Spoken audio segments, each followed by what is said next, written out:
Just another brother with another humble question. Just another brother with another humble question. Welcome to another episode of A Brother with Questions. I am your host, B. I appreciate you for joining me. We're going to dive in here in a moment, but before we get started, let me ask you to subscribe to the channel. I appreciate it, man. Don't forget to hit that like button, share, and then comment. Tell me what you're thinking about some of these videos. Let me know what you're thinking. Let me know what you're thinking. I'd love to hear from you. We're going to dive in. This week seems to me one of the things blowing up my timeline is the defense of the black woman this week. The defense of the black woman. So there was two incidences that I saw this week that particularly caught my attention. So the first one here is an exchange between Representative Nancy Mace and Michael Eric Dyson. So we're going to take a look. We're going to dive in on this real quick. Let's take a look. Reruns. Donald Trump is in a very vulnerable talk position. About rerun, Kamala's. Oh, you had it right. You almost got it. I will say Kamala's name any way that I want to. No, but you mispronounced her and you also misjudged her. I just did, and I'll do it again. Mispronouncing her name. That's a refusal to acknowledge her humanity. If I purposely mispronounce your name, that would not be appropriate. Policies are Joe Biden's policies. She owns it. You're normalizing that kind of viciousness, man. 33 times. But it's the disrespect. She was the vice on Joe Biden's bill. We know that times the deciding vote on Joe Biden's bills in the Senate. Let me just say this, because this Congresswoman is a wonderful human being. But when you disrespect Kamala Harris by saying you will call her whatever you want, I know you don't intend it to be that way. That's the history and legacy of white disregard for the humanity of black people. So now you're calling me racist. I didn't say. I just said you weren't a racist. That is complete. You don't have to intend racism to accomplish it. You are intending that your disrespect of Kamala Harris is part and parcel of a tradition of disrespect. Okay, so there we go. So you heard her. She said, "I'm going to call her Kamala." And I'm gonna call it however I want to call it. So he kind of did the double entendre there, right? So he first stated that I know you don't mean any intentions by it, and then he says, but this is part and parcel based on the history of how white people have. I couldn't think of how he said it, but basically how white people have dismissed the concerns of or the names of black people. I don't know. I'm listening to that and I'm going, is she being disrespectful to Vice President Harris? I don't know. I don't see the disrespect. I know personally, I know I still mess up Vice President Harris' name. That's generally why if I refer to her, I actually say Vice President Harris, because I still don't really remember the exact pronunciation of her first name. So to me, I'm like, come on, man.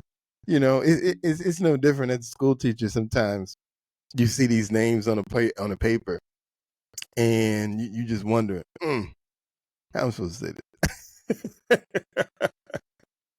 Now, because of that personal relationship that we have to develop, right? It's a little bit more incumbent upon me to figure it out, to practice it, if you will.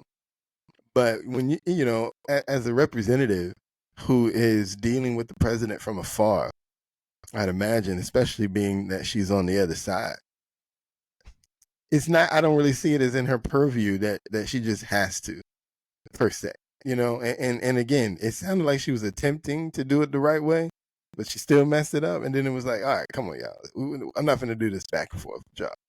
So I get it. Now, there's some other things that happened with that situation. I'm not going to get into the other stuff that happened, but I don't necessarily know if that is bad as they make it seem. But then this one right here set the internet on fire this week. I think he was trending for like 3 or 4 days about this right here. Let's take a look at this exchange from Andrew Schultz. Yeah. She came in. What's your black girlfriend? They just come in and start fighting? Nah, bro. You guys don't know about the black girlfriend effect. She just. Wait, what is the black girlfriend effect? This is you don't know about this? Glow up the other culture. Yeah, so you'll see a guy who's had a black girlfriend. All of a sudden, he's got buzz cut, like clean shaper. Nah, Why did Amazon send me $20,000? Because I use Amazon AI. I'm going to show you. Glows up, bro. Yeah, I like that. Glows the fuck up. They shave their hair because they start losing it. Because they're so stressed being around this black girl complaining about shit all the fucking time. That's why they gotta shave their hair. Nah, bro. White guys with black girlfriends, They grow a beard because there's more cushion when they get slapped the fuck out of. That's hilarious. I think the black girlfriend effect. It might be a protective instinct, bro. You think? Protective. Do you guys have you ever had black girlfriends? Yeah. Have you ever had white girls? Okay, so that's the clip that got the internet on fire. So 2 things I found interesting about this particular clip. So the first thing is, as I was going to do some research about the clip, I found out that this clip is almost 2 months old. So the actual episode, it was dropped on his particular podcast, on Andrew Schultz's podcast, 2 months ago. And so I know recently this week, I believe it happened this week, the young men went online, the 2 young men in the video. They're not a part of the podcast. They're actually from England. They were over, I guess they were doing some rounds in America at the time. And so they went online and they apologized for laughing at Andrew Schultz's comment and then talking about the importance of black women. But you got a lot of chatter online, even from a guy I like. I like Ryan Clark. I think Ryan Clark does a great job over there with Channing Crowder and Freddie T, Fred Taylor on the Pivot podcast. But after watching this clip, he dropped a whole about 10-minute video defending black women because he felt like Andrew Schultz was being disrespectful. And so here's what I'm going to say about that. I think we got to keep things in context. So the first context is that Andrew Schultz is a comedian. And so regardless of whether or not he's doing his podcast, at the end of the day, he's a comedian. And number 2, he approaches comedy from the old school mindset. And so you might say, well, what's the old school mindset? He don't care. That's the old school mindset. When you go back and you watch a Raw, when you go back from Eddie Murphy and you watch a Richard Pryor, when you watch a George Carlin, they said what was on their mind.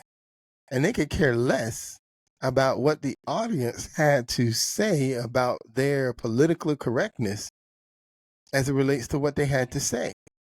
And so Andrew Schultz approaches his comedy from that mindset. Now, I understand in 2024, we sensitive when it comes to certain topics. But when I think about black comedians have no problem talking about white women, white men, in any way, shape, form that they desire. And that's okay. Nobody complains about that. And so the self-righteousness that some people have, just because he chose to do a joke about a black woman, a stereotype about black women? Really? You kidding me right now? Because they do stereotypes about white women all the time. And nobody complains. In comedy, you got to be able to take that joke. And that's the same thing they did with Dave. When Dave was making the trans jokes, when Dave was cracking on white people, that's the same argument they made. You got to be able to take a joke, no matter who you are.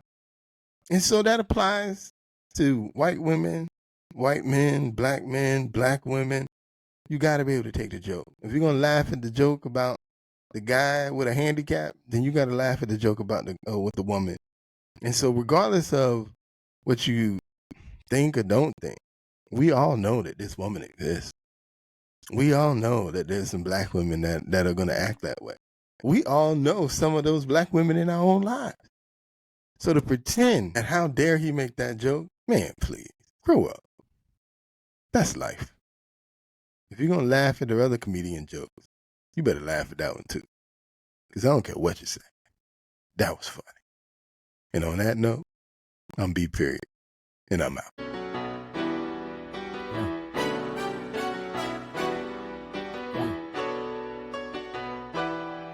Yeah.